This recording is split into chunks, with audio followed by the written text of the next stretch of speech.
नमस्कार.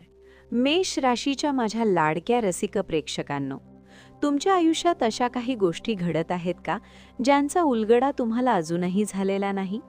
कदाचित तुम्हाला असं वाटतंय की नशिबाचे दरवाजे समोर असूनही नेमकी गुरुकिल्ली सापडत नाहीये. पण थांबा, कारण 26 एप्रिल ते 2 मे 2026 हा काळ तुमच्यासाठी फक्त एक सामान्य आठवडा नसून तुमच्या आयुष्यातील एका मोठ्या परिवर्तनाची नांदी ठरणार आहे. जर तुम्ही मेष राशीचे असाल आणि तुमची देवावर, नशिबावर आणि कर्मावर अढळ श्रद्धा असेल तर हा व्हिडिओ शेवटपर्यंत नक्की पहा, कारण आज मी जे सांगणार आहे ते तुमच्या भविष्याची दिशा बदलू शकतं. पुढे जाण्यापूर्वी जर तुम्हाला खरोखरच या काळात यश हवं असेल तर मनापासून या व्हिडिओला एक लाईक करा आणि कमेंटमध्ये श्री स्वामी समर्थ किंवा तुमच्या आराध्य देवतेचं नाव लिहायला विसरू नका, कारण तुमची सकारात्मक ऊर्जाच तुम्हाला संकटातून बाहेर काढणार आहे. मेष राशीच्या लोकांसाठी या आठवड्यात ग्रहांची अशी काही अजब युती होत आहे जी तुम्हाला एका बाजूला खूप धावपळ करायला लावेल तर दुसऱ्या बाजूला अचानक धनलाभाचे योग घेऊन येईल. मंगळाचा प्रभाव तुमच्या राशीवर असल्याने तुमच्यात कमालीची ऊर्जा असेल, पण ही ऊर्जा योग्य दिशेला कशी वळवायची हे समजून घेणं महत्त्वाचं आहे. आठवड्याच्या सुरुवातीलाच तुम्हाला असं जाणवेल की गेल्या अनेक दिवसांपासून रखडलेली कामं अचानक वेग घेऊ लागली आहेत. एखादा जुना मित्र किंवा ओळखीची व्यक्ती तुम्हाला अशा कामात मदत करेल ज्याची तुम्ही अपेक्षाही केली नव्हती. पण लक्षात ठेवा, नशिबाची साथ मिळतेय म्हणून गाफील राहून चालणार नाही. तुम्ही जर नोकरी करत असाल तर ऑफिसमध्ये तुमच्या कामाचं कौतुक होईल, मात्र तुमच्या प्रगतीवर जळणारे काही छुपे शत्रूही सक्रिय होऊ शकतात.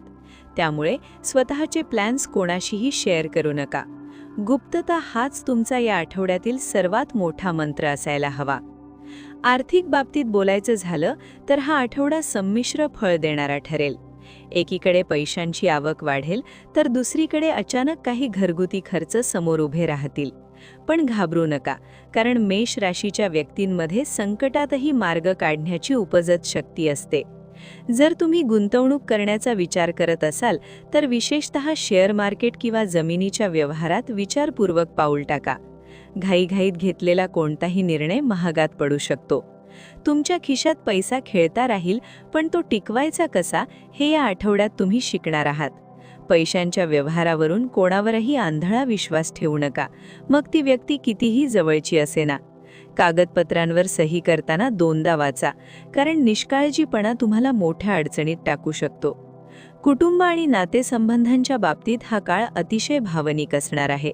घरामध्ये शुभ कार्याची चर्चा होऊ शकते किंवा पाहुण्यांच्या येण्याने वातावरण आनंदी राहील. जोडीदारासोबत काही कारणावरून छोटेखानी वाद होऊ शकतात, पण ते वाद जास्त ताणू नका. कधीकधी शांत राहणं हे वाद मिटवण्याचं सर्वात प्रभावी शस्त्र असतं. तुमच्या शब्दात एक धार आहे.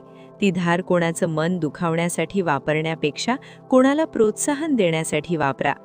जर तुम्ही अविवाहित असाल तर लग्नाचे प्रस्ताव येण्याची दाट शक्यता आहे. प्रेमात असलेल्या व्यक्तींसाठी हा काळ थोडा परीक्षेचा असेल, पण एकमेकांवरील विश्वास तुम्हाला प्रत्येक संकटातून बाहेर काढेल. मुलांच्या प्रगतीमुळे तुम्हाला अभिमान वाटेल आणि घरातील थोरा मोठ्यांचा आशीर्वाद तुमच्या पाठीशी खंबीरपणे उभा राहील. आता एक अतिशय महत्त्वाची गोष्ट जी कदाचित तुम्हाला कोणीही सांगणार नाही.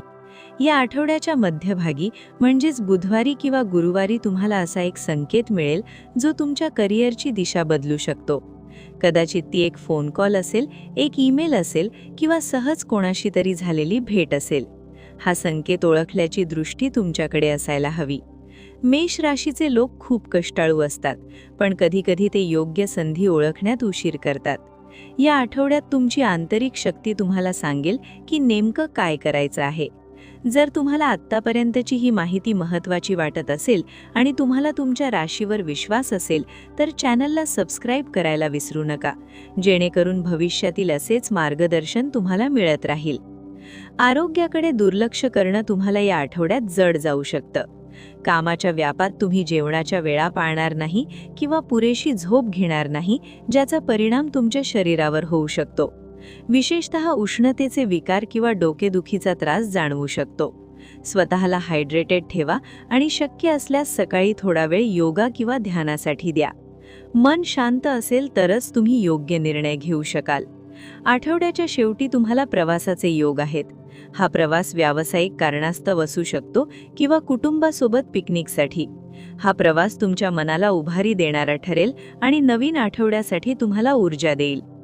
व्यवसाय करणाऱ्या मेष राशीच्या लोकांसाठी एक खास सल्ला आहे. जर तुम्ही नवीन भागीदारीत व्यवसाय सुरू करण्याचा विचार करत असाल तर या आठवड्यात त्या गोष्टीला थोडी गती द्या. ग्रहांची स्थिती तुम्हाला अनुकूल आहे. तुमच्या कल्पकतेला वाव मिळेल आणि बाजारात तुमची एक वेगळी ओळख निर्माण होईल. स्पर्धक तुमच्या पुढे जाण्याचा प्रयत्न करतील, पण तुमच्या जिद्दीपुढे कोणाचेही काही चालणार नाही. फक्त एक गोष्ट लक्षात ठेवा, व्यवसायात प्रामाणिकपणा आणि स्पष्ट वक्तेपणा कायम ठेवा. कोणाचीही दिशाभूल करून मिळवलेला नफा फार काळ टिकत नाही हे विसरू नका. या आठवड्यात एक विशेष उपाय मी तुम्हाला सुचवणार आहे, जो तुमच्या मार्गातील अडथळे दूर करेल. दर मंगळवारी हनुमानाचे दर्शन घ्या आणि हनुमान चालीसा पठण करा. जर शक्य असेल तर गरिबांना लाल रंगाचे फळ किंवा अन्न दान करा. या छोट्याशा उपायाने तुमच्या कुंडलीतील मंगळ दोष कमी होईल आणि तुम्हाला मानसिक शांती लाभेल. ज्योतिषशास्त्र हे केवळ भविष्याची भीती दाखवण्यासाठी नसून ते तुम्हाला सावध करण्यासाठी आणि येणाऱ्या संधींचे सोने करण्यासाठी असतं. आठवड्याचा शेवट होताना तुम्हाला एक वेगळाच आत्मविश्वास जाणवेल. तुम्ही ज्या समस्यांनी त्रस्त होता त्या समस्यांची उत्तरे तुम्हाला आपोआप मिळायला लागतील.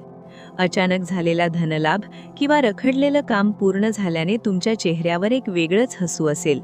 हा आनंद तुमच्या कुटुंबियांसोबत साजरा करा. मेष राशीच्या व्यक्तींना कधी-कधी असं वाटतं की सर्व जबाबदाऱ्या त्यांच्याच खांद्यावर आहेत. पण या आठवड्यात तुम्हाला जाणीव होईल की तुमच्या मागे उभे राहणारे लोकही खूप आहेत. लोकांचे आभार मानायला शिका आणि कृतज्ञता व्यक्त करा. मित्रांनो, नशीब हे कर्मावर अवलंबून असतं. तुम्ही जे पेरणार आहात तेच उगवणार आहे. त्यामुळे सकारात्मक विचार करा आणि प्रत्येक कामात आपलं 100% योगदान द्या. हा आठवडा तुमच्यासाठी यशाची नवीन शिखरे सर करण्याचा आहे. स्वतःवर विश्वास ठेवा, कारण तुमच्यात ती ताकद आहे जी अशक्य गोष्टीला शक्य करू शकते.